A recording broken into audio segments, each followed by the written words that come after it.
Привет! Я Макс, твой учитель русского. Заходи. Чай будешь?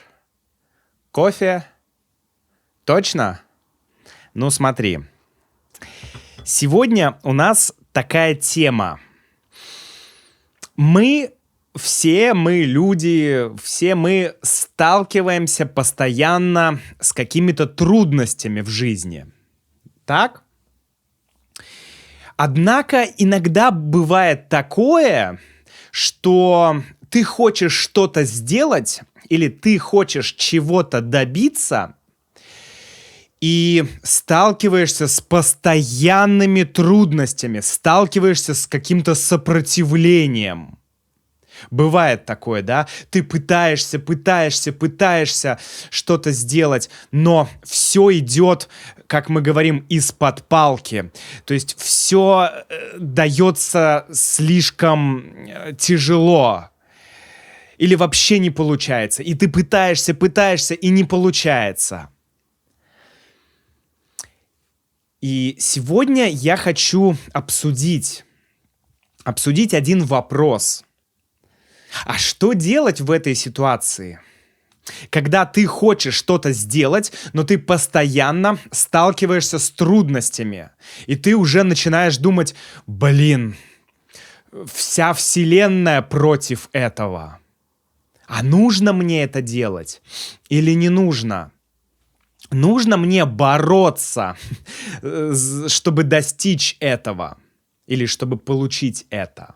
Нужно мне бороться, идти до конца? Или, может быть, лучше расслабиться и принять тот факт, что мне это не нужно на самом деле. Мне это не нужно. Бороться или не бороться? Вот это вопрос. Приведу пример из своей жизни. Расскажу одну историю из своего опыта. То есть я, моя жена, моя дочь, наша семья, мы живем в Аргентине сейчас, уже довольно долгое время живем в Аргентине, и мы планировали поездку в Чили. На самом деле в Чили хотелось поехать практически сразу, как мы приехали в Аргентину. Уже через несколько месяцев мы начали думать, как классно было бы посетить Чили, как классно было бы съездить в Чили, как классно было бы поехать в Чили. Съехать можно только с квартиры. Или съехать с катушек. Съездить в Чили, поехать в Чили. Да, есть небольшая разница. То есть хотелось этого. Почему? Во-первых, в Чили классная природа. Чили — это горы, озера, океан, все зеленое, леса — это то, что я люблю. Во-вторых, Чили находится близко к Аргентине. Это две страны, которые имеют общую границу. И Патагония, да, известный историко-географический регион, он как раз находится и на территории Аргентины, здесь будет карта, и на территории Чили. Ну и еще одна причина — это шопинг. Несмотря на то, что две страны находятся так близко, вообще так близко, так рядом, но в плане доступности товаров это два разных мира.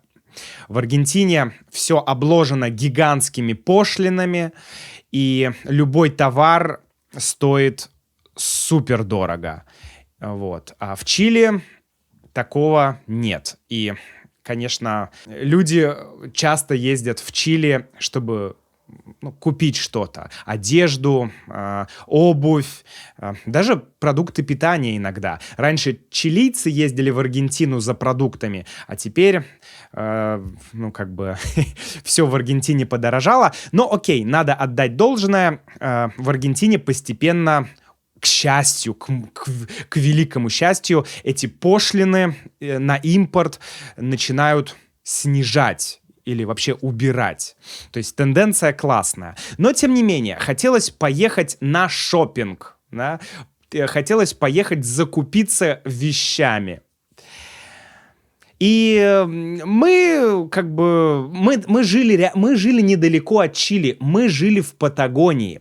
И уже год назад мы строили планы. Окей, надо поехать в Чили. Сейчас мы на автобусе доедем до границы с Чили, и там потом на другом автобусе уже куда-нибудь в Чили доедем. Просто быстро. Но у нас было много багажа, и мы такие: нет, давай сначала прилетим в Буэнос-Айрес, снимем квартиру, оставим багаж, и потом на самолете полетим в Чили. Хорошая идея, логично вроде все. Но когда мы прилетели в Буэнос-Айрес и сняли квартиру, мы захотели купить билет. Мы начали процесс покупки билетов на самолет. И мы думали, что билет стоит, ну, там, $200-300 на нас всех. Я, моя жена и наша дочь.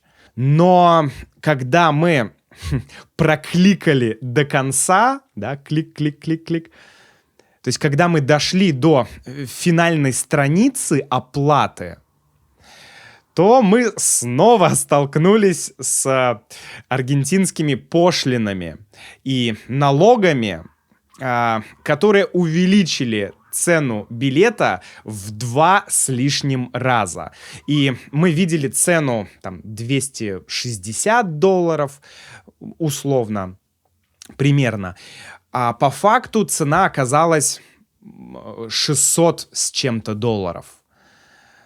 То есть, ну, потому что реально очень много налогов.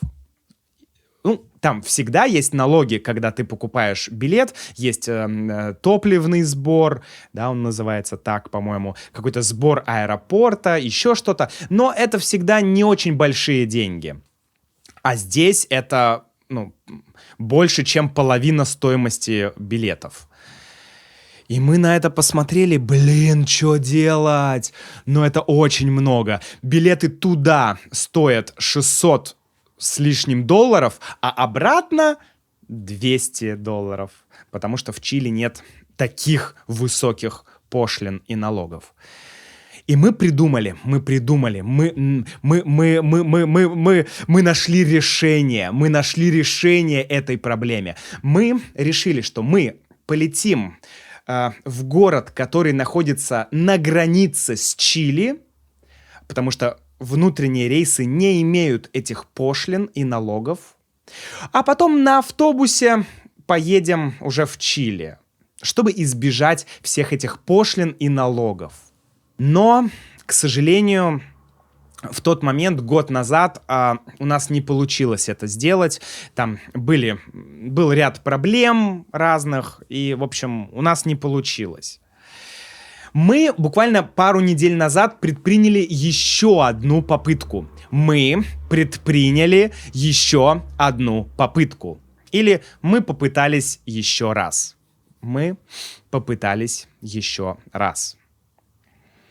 Что? Ну, мы решили действовать таким же способом. То есть летим к границе и потом едем в Чили. Без налогов, без пошлин. Но у нас опять начали возникать разные мелкие проблемы. И мы начали думать, точно сейчас ехать или потом? Точно сейчас или потом?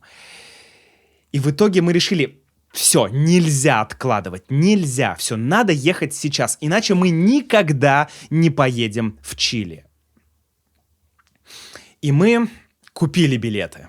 Мы купили билеты на самолет, в рамках Аргентины. Мы купили билет на автобус в Чили. Мы купили страховку, медицинскую страховку. Мы купили, вроде все. Мы просчитали, продумали весь маршрут. И в день, когда у нас был вылет, мы ночью должны были вылетать, в этот день я чувствую, что я что-то как-то плохо себя чувствую. То есть, как-то мне нехорошо. И, я думаю, ладно, окей, ничего страшного. Просто небольшое недомогание. Просто какое-то легкое недомогание. Ничего страшного. Но чем ближе к вечеру, тем хуже я себя чувствовал. Причем я был в восторге, и я очень хотел поехать в Чили. Я думал, наконец-то уже завтра мы будем гулять и смотреть на Тихий океан. Но мне становилось все хуже и хуже. И мы начали думать, так, окей, мы едем или не едем? Макс, надо решать, едем мы или не едем. Я плохо себя чувствую, что делать? Поехали, нельзя откладывать, надо бороться. И мы оплатили жилье с помощью одного известного сервиса. Мы оплатили жилье. И буквально через час я полностью слег. Да? Я слег с болезнью. То есть я сильно заболел. Я реально сильно заболел. И, просто... Если бы у нас был прямой перелет, то можно было бы закинуться таблетками, да, или принять какие-то таблетки жаропонижающие, типа парацетамола, и, пережить эту поездку. Но у нас сначала в аэропорт, из аэропорта в город, в другой город Аргентины, там несколько часов ожидания, потом на вокзал, потом на вокзале поезд, много-много-много часов. И в итоге, когда уже мы за все заплатили, мы поняли, что мы опять не едем, потому что, реально, мне было плохо. И ночью у меня был сильный жар, прям лихорадка. Я вот так вот трясся, прям было плохо. Интересный вопрос. Могло ли это быть связано как-то с психосоматикой или вот с чем-то? Я не думаю. Но мы потеряли деньги. Мы, конечно, потеряли значительную сумму денег. И мы так и не поехали в Чили в очередной раз. Самое интересное, что моя жена Юля много лет назад также пыталась поехать в Чили. Но у нее тоже не получилось. Давайте послушаем, пусть она расскажет эту историю. Первый раз у меня не получилось поехать в Чили в 2016 году, потому что я должна была лететь туда работать на круизном лайнере, который уезжал из Чили, потом плыл в Аргентину, потом в Бразилию, в Уругвай. И, в общем, это был очень интересный маршрут. Но так получилось, что когда я уже купила билеты в Сантьяго, билет Москва-Сантьяго, по-моему, через Бразилию самолет должен был лететь, за 2 недели до вылета мне пришло письмо о том, что нет операционной потребности в моей должности на круизном лайнере, поэтому пока они вынуждены отменить мой контракт.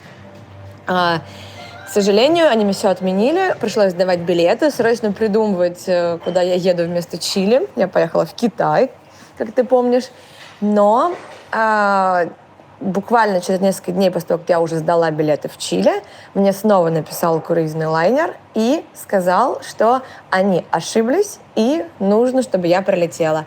Но было уже поздно, потому что я сдала билеты. Так я не попала в Чили в первый раз.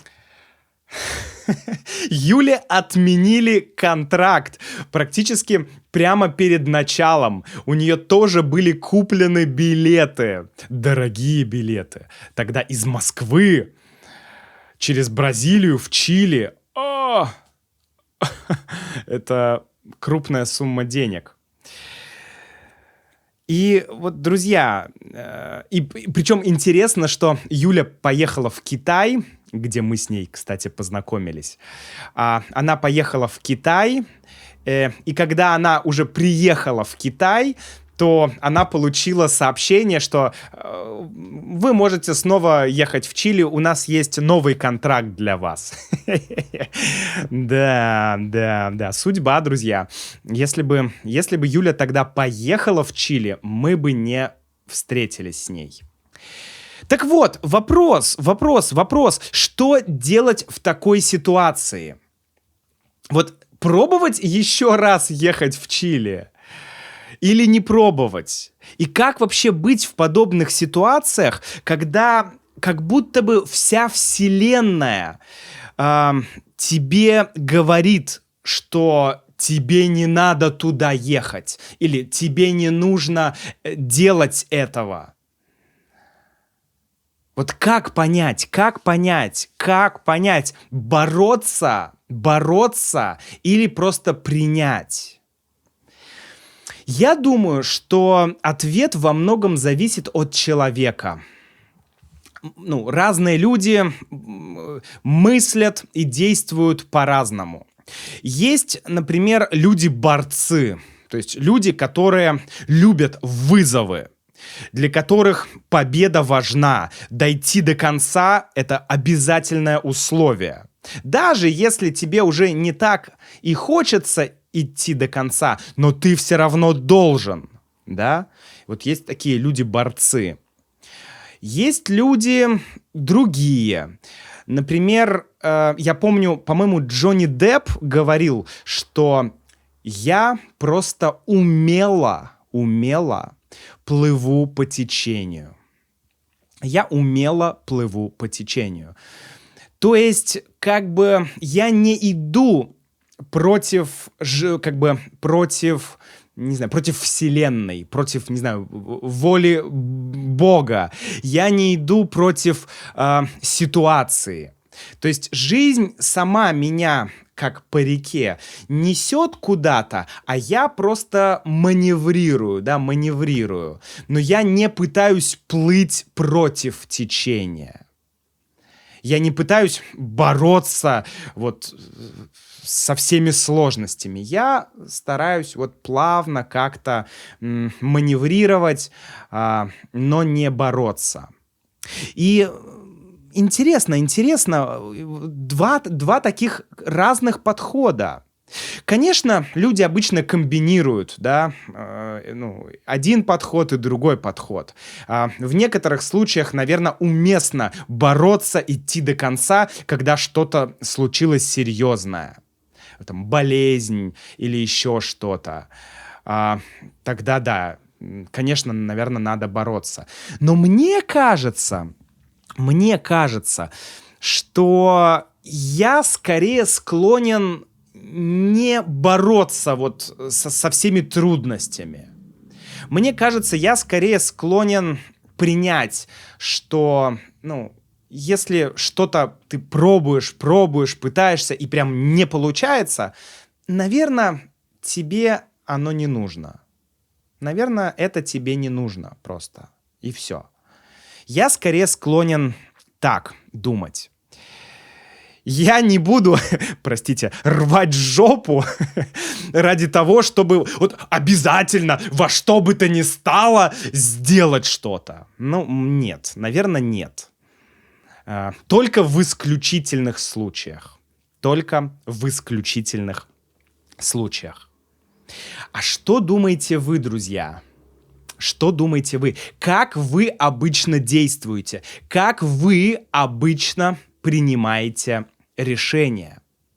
Напишите в комментариях. И, если хотите транскрипции для видео, для моих подкастов, для еще дополнительные материалы к подкастам и к видео, то присоединяйтесь к membership-программе. Я вас жду. До встречи в следующем видео. Пока.